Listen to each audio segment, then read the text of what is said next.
और जैसे ही विदुर जी ने हस्तिनापुर को छोड़ा,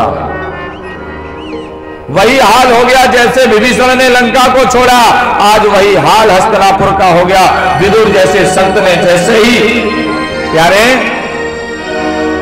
हस्तिनापुर को छोड़ा, जैसे लंका को विभीषण जी महाराज छोड़ करके आए, वही हाल आज, जो हाल लंका का हुआ वही हाल आज हस्तिनापुर का। लिखा है गोस्वामी तुलसीदास जी बाबा ने कि असी कहीं चला विभीषण जबहि आयुहीन भये तब सब। प्यारे असी कहीं चला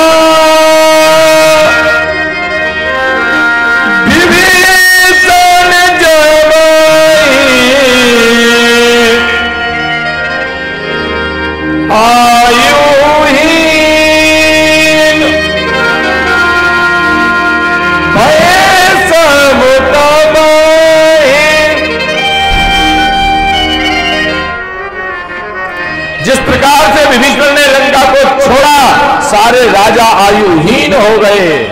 क्यों? क्योंकि संत का त्याग कर दिया। आज विदुर जी ने हस्तिनापुरी को छोड़ा तो सारे अपनी आयु से क्षीण होने लगे। मानो हस्तिनापुर पर कोई अकाल पड़ने वाला है, कोई विनाश का समय जब आ जाता है ना, तो संत हमारे दरवाजे से हमसे दूर चले जाते हैं।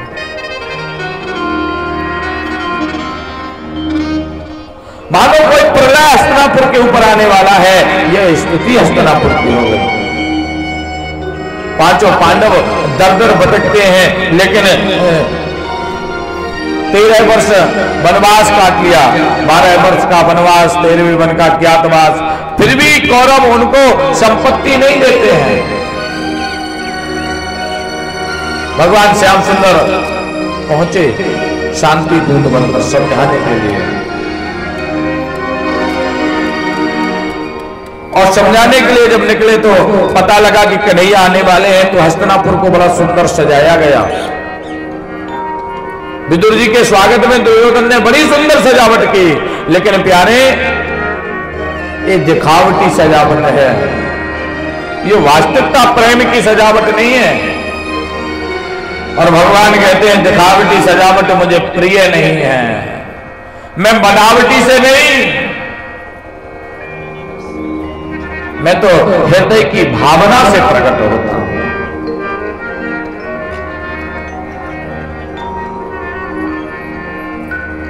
कन्हैया जब हस्तिनापुर में आए, अटारियों से हस्तिनापुर की नारियों ने पुष्पों की वर्षा की, कन्हैया का भव्य स्वागत किया। राज्यसभा में कन्हैया आ रहे हैं। जब श्याम सुंदर आते हैं तो हस्तिनापुर में बड़ा सुंदर उनका स्वागत हुआ। उनके स्वागत के स्वरूप को देख करके सब द्रवीभूत हुए। सभा में लोग बाग दर्शन करने के लिए पहुंचे कन्हैया का, और जब कन्हैया का दर्शन करने के लिए पहुंचे तो विदुर काका भी पहुंचे। कन्हैया रथ से निहार रहे हैं, किसको? विदुर जी महाराज को।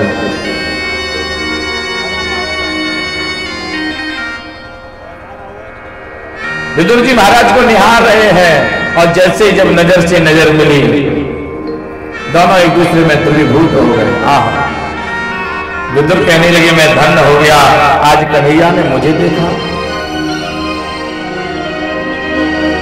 प्यारे भगवान के दर्शन करने तो सब जाते हैं, लेकिन भगवान भी कभी कभी भक्तों का दर्शन किया करते हैं।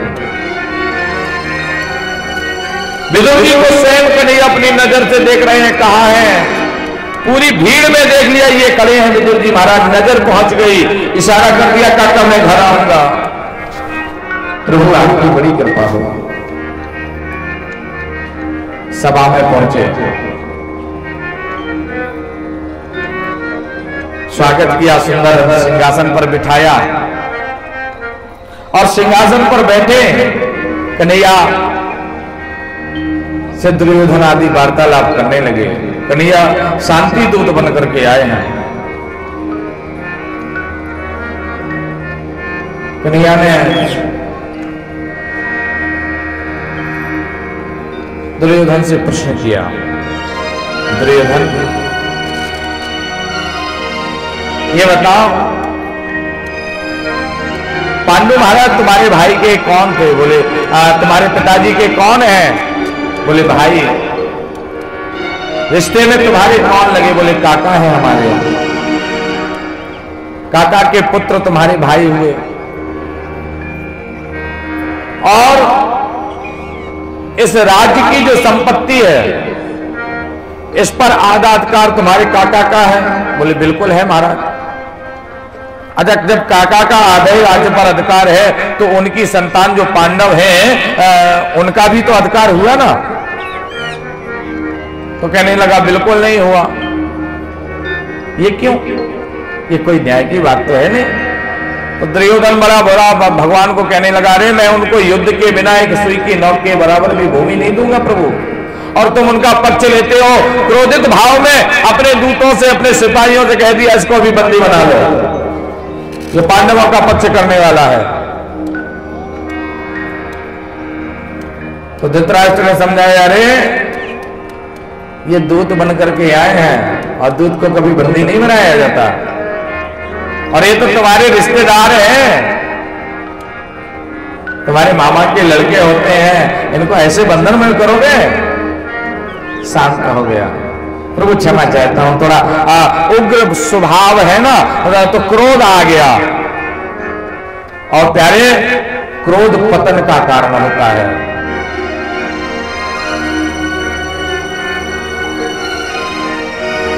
क्रोध उस चीज में आता है जिस प्रकार से जरा सी बारिश हो जाए ना तो छोटी छोटी जो नालियां हैं, जो नदियां हैं, वो भर जाती है, बाढ़ आ जाती है।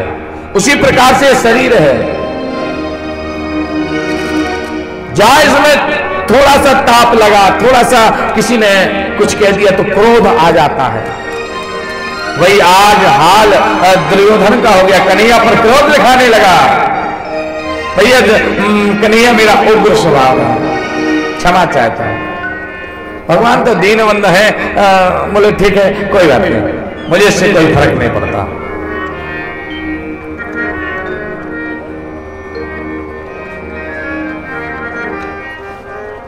चलिए मैया, हमारी गांधारी मैया ने तुम्हारे लिए सुंदर पकवान बनाया, कुछ भोजन प्रसादी जलपान अंतपुर में चल के हो जाए, प्रभु बड़ी कृपा होगी। श्याम सुंदर कहने लगे, देखो दुर्योधन, मैं शांति दूत बन के आया हूं, जलपान भी करने के लिए आपने कहा, ठीक है अच्छी बात है, लेकिन जलपान भी दो परिस्थितियों में किया जाता है।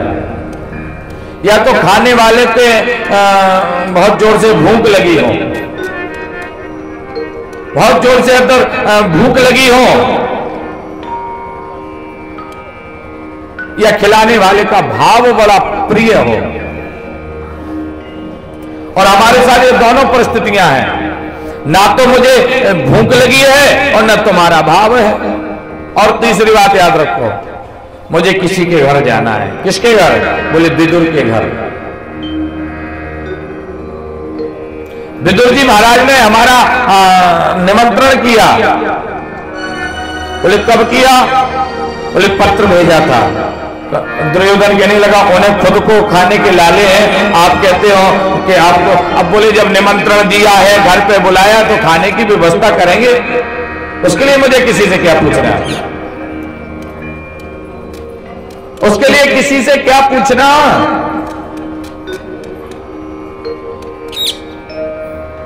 अच्छा हाँ,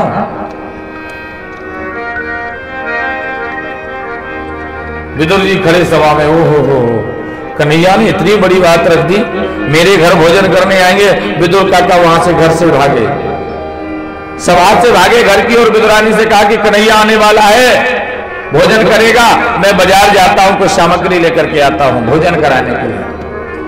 और कन्हैया ने दुर्योधन के यहाँ से रथ पर विराजमान हुए और इधर विदुरानी के घर पहुंच गए। विदुरानी स्नान कर रही हैं, स्नान के करते समय आंगन को लीप करके स्नान कर रहे हैं और कन्हैया दरवाजे पर खड़े होकर के बदरानी को बुलाने लगे, अरे काकी, और काकी को जैसे ही आवाज दी तो काकी कन्हैया की आवाजों को सुन करके इतनी द्रवीभूत हो गई कि वह भूल गई कि हम कहां जा रही हैं, किस अवस्था में है। उसी परिस्थिति में स्नान करते हुए ही चली आई और कपाट को खोल दिया। कन्हैया ने अपना पीतांबर उनके ऊपर डाला, काकी के साथ अंदर गया, श्याम सुंदर को ले जाते हैं, जगह जगह बिठाती है। कहां बिठाऊं? एक भक्त का भाव देखिए, एक प्रेम की परिभाषा देखिए। भगवान की भक्ति में इतनी अनुरक्ति उनके जीवन में आ गई प्यारे, इतनी वृत्ति आ गई, इतनी शुद्ध भूल गई कि कन्हैया को बिठाऊं कहां ले जाऊं उन्हें। ले जाकर के महाराज बिठा दिया एक कोने में, पूरे आंगन के साइड से एक साइड में ले जाकर के कोने में कन्हैया जाकर के बैठे हैं, आसन डाल दिया, कन्हैया उस पर बैठ गए। काकी जरा बहुत जोर से भूख लग रही है, लाला अभी कुछ लाती हूं। भोजन के लिए बड़े भाव से पत्तल डाली कन्हैया को, कदली फल रखे हुए हैं घर में, कदली फल लेकर के आई और कन्हैया को खिलाने के लिए आराम से कदली फल माने केले को छील रही हैं कन्हैया को परोसने के लिए। लेकिन विभोर भाव में इतनी हो गई, भूल गई केले की जो मिंगी है वो तो महाराज फेंकते चली जा रही, जो केला है उसको फेंकती चली जा रही, छिकले परोसती जा रही, जिसमें भाव में, और भगवान बड़े प्यार से उसे पाते हैं। ये भगवान की भावना की भावात्मक दृष्टि है। और प्यारे, जब विदुर के घर कन्हैया पहुंचे तो क्या भाव लिखा, विदुर घर पावना आज हरि आए, विदुर घर पावना आज हरि आए, विदुर घर पावना आज हरि आए,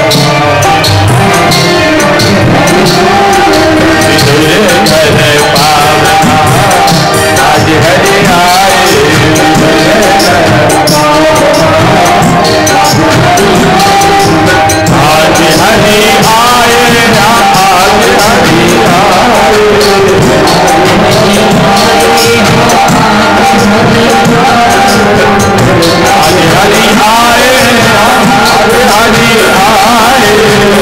आज हरि आए,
क्या स्थिति बनी।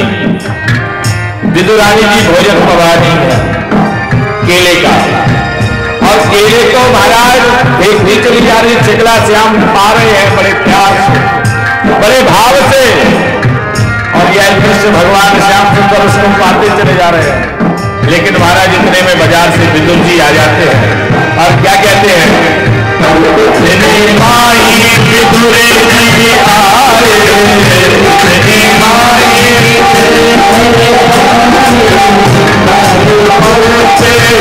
वचन सुनाए, हरे छोटे वचन सुनाए।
भक्ति में ताली बजाओगे, आनंद लोगे, तो भगवान कन्हैया बैठी है उनको बुजुर्गी तरह। इसीलिए दोनों हाथ जाकर भक्ति में विमोह होकर दोनों हाथ जाकर जितने करे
आज महाराज विदुर जी खिलाते हैं माखन मिश्री, लेकिन कन्हैया कहते हैं देखो काका, जो काके के खिलाए हुए छिलकों में स्वाद था वो आपके माखन मिश्री में स्वाद नहीं।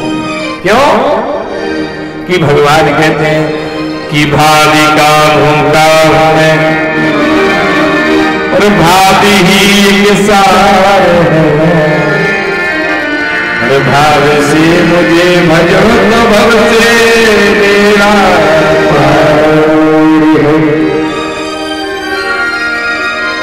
कि भावना में अगर भाव नहीं तो भावना बेकार है, और भाव से मुझे भज लो प्यारे तो भव से मेरा भगवान तो भक्त के भाव के भूखे हैं प्यारे। भगवान ये नहीं देखते कि क्या है, अरे भाव के वशीभूत हो गए किसके? सबरी के। तो कहते हैं ना दुर्योधन की मेवा त्यागी साग विदुरधन